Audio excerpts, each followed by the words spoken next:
அண்மை செய்தி சென்னை உயர்கல்வி மன்ற வளாகத்தில் உயர்கல்வித்துறை அமைச்சர் பொன்முடி தலைமையில் துணைவேந்தர்கள் கூட்டமானது தொடங்கி நடைபெற்று வருகிறது. அதனை அண்மை செய்தியாக பார்க்கிறோம்.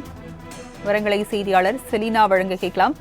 செலினா, பொன்முடி தலைமையில் துணைவேந்தர்கள் கூட்டமானது தொடங்கி நடைபெற்று வருகிறது. விவரங்கள் என்ன? சென்னை காமராஜர் சாலையில் இருக்கக்கூடிய உயர்கல்வி மன்ற வளாகத்தில் உயர்கல்வித்துறை அமைச்சர் பொன்முடி தலைமையில் தற்பொழுது துணைவேந்தர்கள் கூட்டம் என்பது நடைபெற்று வருகிறது. தொடர்ச்சியாக உயர்கல்வித்துறை அமைச்சர் பொன்முடி செய்தியாளர்களையும் சந்திக்க இருக்கிறார் என்பது தொடர்பான முழுமையான விவரங்களை தெரிவிக்க இருப்பதாகவும் தகவல் வெளியாகி இருக்கிறது.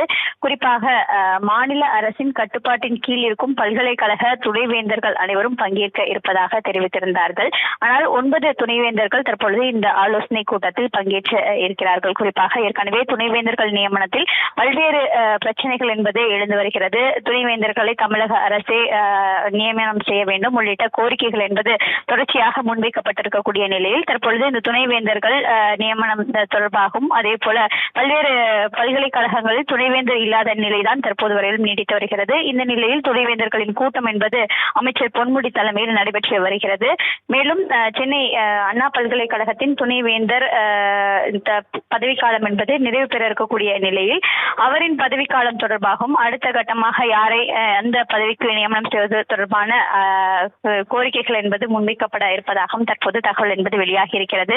மேலும் சென்னை பல்கலைக்கழகம், கல்வியியல் பல்கலைக்கழகம், அதே போல கோவை பாரதியார் பல்கலைக்கழகம் ஆகிய 3 பல்கலைக்கழகங்களுக்கு துணைவேந்தர்கள் நியமனம் என்பது நடைபெறாமல் இருக்கக்கூடிய நிலையில் இந்த பல்கலைக்கழகங்களுக்கு துணைவேந்தர்கள் எப்போது நியமனம் செய்யப்படுவார்கள் என்பது தொடர்பாகவும் இந்த ஆலோசனை கூட்டத்தில் ஆலோசனை மேற்கொள்ளப்பட இருப்பதாகவும் தற்போது தெரிவித்திருக்கிறார்கள்.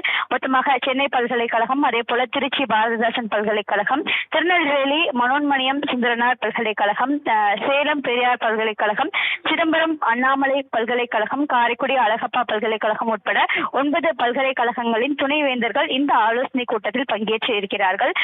அந்த ஆலோசனை கூட்டத்திற்கு பிறகாக தான் என்னென்ன மாதிரியான முடிவுகள் அதே போல பல்கலைக்கழகங்கள் நியமனம் தொடர்பாகவும் ஏதேனும் ஆலோசிக்கப்பட்டதா என்பது தொடர்பாக